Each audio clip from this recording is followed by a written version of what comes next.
welcome back to another monthly Eureka roundup video. I haven't done this for every month. I've kind of flipped and flopped over different styles and so on, but for the end of the year, December 2023, we have two releases. We're going to take a look at them now, kind of do a kind of unboxing overview video.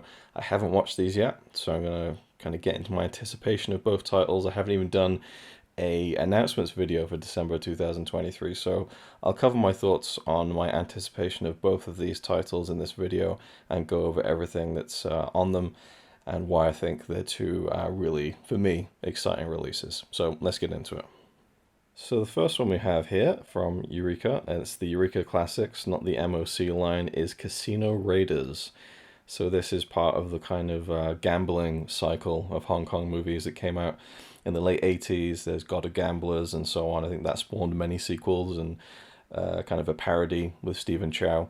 But this one is starring the one and only Andy Lau, who I'm a big fan of. I've enjoyed him in many films. Alan Tam, who I've seen in one film, I think, but I really liked him. So Wong Jing also directing this along with Jimmy Hung, who I don't know too much about, and I'm sure this release will tell me all I need to know about the co-director of this one.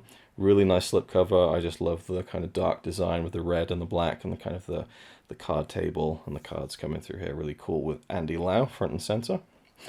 Spine here, nice and simple. The O is kind of a gambling chip there, kind of a nice touch.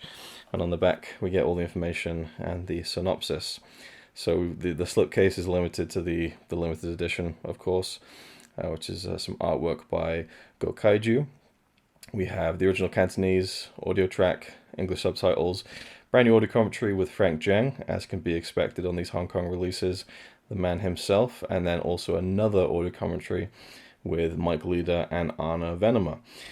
A brand new featurette by CFK on the gambling film craze that hit Hong Kong cinema in the late 1980s and early 1990s. And finally, a brand new interview with Billy Chan, the original theatrical trailer, and a booklet featuring new writing by David West. This film came out in 1989. Let's take a look at the inside with the slipcover off. It is the same artwork on the inside here. The back has all the same information. Obviously, it just doesn't have the information about the booklet because the booklet is exclusive to the limited editions. When this gets re-released without the slip and the booklet, it'll look just like this. So, slightly different on the back, but pretty much the same information. From what I've read on the back very briefly, I don't like to look too much into these films because I'm kind of already in the bag for Hong Kong cinema in general. But this one is about a guy played by Andy Lau who comes out of prison. He's kind of a con artist and a gambler himself, and he hooks up with an old friend to expose a group of Japanese card players who have kind of cheated their way to lots of money, and the Yakuza gets involved, and it gets very violent and messy from there. So I'm really looking forward to checking this out. I love Andy Lau. There's just something about his performances to me that draw me into everything that he does. So inside we've got the disc. Nice artwork there. I really like the artwork on that disc actually. And then the booklet. There's nothing, no reversible sleeve. Just an inside image there, which is still pretty cool. Get kind of an image there with the gambling table. And then we have the booklet. So on the inside we get the usual cast and credit listings. And Casino Raiders, Gamblers and Gangsters on and off the screen by David West. Images throughout, as can be expected, and shots from the film. And of course, your classic viewing notes. You can't go without your good old viewing notes. So that's the booklet there for Casino Raiders. If anyone's seen it, let me know what you think. I'm really keen to check it out.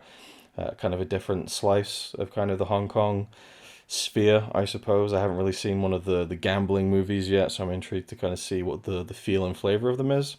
So I'm still all in on the Hong Kong stuff. Although I can't say the same about the general audience at large. Still a lot of grumbling about the Hong Kong stuff. But it's interesting because I saw someone talk about how, oh, it's all these kung fu movies, they're all the same. And so people just seem to kind of take anything that comes from Hong Kong that Eureka releasing, and they just lump it into the genre of a kung fu movie, which is kind of shitty, I think. And then we have the Masters of Cinema release for December, the final one of the year. It is spine number 281, The Fall of Echo Castle. Absolutely stunning piece on the front here. I just love this slipcover. Just gorgeous. I really do love it. It's just really fantastic. Let's take a good look there. Beautiful. This film is from 1978 and is directed by the one and only Kinji Fukusaku. Now, we had one of his films in the MOC collection earlier this year with Samurai Reincarnation. But this one is not so much a kind of fantasy, kind of bloodshed movie. This is more historical, historical swordplay, I would say. This is based on the classic story of the 47 Ronin, which has been adapted many times. But this has a pretty impressive cast, I would say. You know, Toshiro Mifune pops up in this. I believe not for that long, but still. But it's a pretty seasoned cast, and I'm really excited to check this one out. It's a 2.5 hours. You know, it feels like it's going to be a pretty damn special film, like a really like a meaty samurai tale. On the Blu-ray, we have obviously the limited edition slipcover, which is by Chris Malbon, just gorgeous. Restoration of the original film elements undertaken by Toei. Uncompressed original Japanese mono audio, obviously English subtitles. A new feature-length audio commentary by critic Tom Mez. Now, when this was rumored, I actually had that on my kind of subconscious wish list. I thought, man, I really hope they get Tom Mez to do an audio commentary on this film, because I loved his commentary on Samurai Reincarnation, where he talked a lot about Japanese history, which is just fascinating to me. So with this film being even more in line with kind of a historical tale, 2.5 hours of him talking about Japanese history. I literally cannot wait for that. Tony Raines on The Fall of Eiko Castle, a new interview with Asian film expert Tony Raines. He is always just incredible. And then King of My Castle, a new video essay by author and critic Jasper Sharp.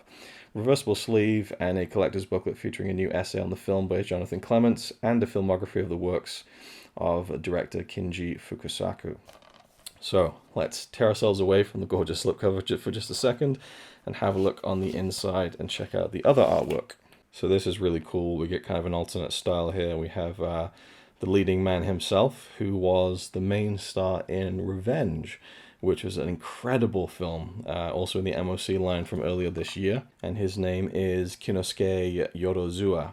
So I'd never seen him before, and I thought he was fantastic. So to see that he's in the kind of lead role in this, seemingly, is kind of exciting for me, because I really liked his performance in Revenge. This is obviously the same again as the slipcover back in terms of all the, the summary and the back. Just got different color design and everything, but you also have the slipcover artwork on the inside if you'd like to have that too, which is really cool. So first of all, let's take a look at the disc. Very nice, classy design there. I really like that. Feels very kind of like traditional Japanese with like that. And I love the flowers. This is really, really classy disc design, I think. And there is the inside reversible sleeve. I won't bother kind of flipping it around because I'm going to keep the other one on there for now. I like having kind of the alternate with the slipcover, but it's nice it gives you the option if you'd like to have this one displayed in the Amory as well. And here is the booklet, and this looks like it might be some kind of original theatrical poster boasting the huge cast. There's Toshiro Mifune up there in the top left. And on the back you get the same kind of nice floral design. On the inside we get the usual casting credits, but this one is particularly lengthy because there's just so many to pack in of note. So that's pretty cool. And the filmography of Kinji Fukusaku, whose films are quite varied, I'm now finding. I mean, and very vast. That's just like part of the 70s. Holy moly. And we go right up to Battle Royale 2000 and obviously Requiem 2003. So this is Swords of Vengeance by Jonathan Clements. This is the essay. Some take revenge, some stop it. And some try to film these videos without glare, and Luke tries in vain to stop the glare. There you go. Oh, that looks like an original poster as well from the Amory artwork. Very nice. Looks like some stills from the movie. And of course, the viewing notes and the Blu-ray credits. So, very, very nice. So I would say that while I'm kind of in a huge Hong Kong cinema kick, and I'm still deep in the Hong Kong cinema love affair of this year, 2023, and I'm really looking forward to checking out Casino Raiders, I do think that The Fall of Eiko Castle is the one I'm looking forward to the most out of these two for this month. and to round off and cap off 2023. So I do plan to do some videos kind of commemorating the year of all the reviews that I've done, and something special at the very end of the year, hopefully. Not just your typical top 10 video, and I have a lot of reviews to catch up on as well. Real life has sadly got in the way. It's just is what it is. But I'm very excited to get to these and to get some more reviews out for you guys and to talk about some great films, and in this case, some great East Asian films. So thank you for watching. Hope you enjoyed. Let me know if you're picking these two up, and if you've seen them before, what you think of them. If you haven't, how you're anticipating them, and I'll see you in the next one.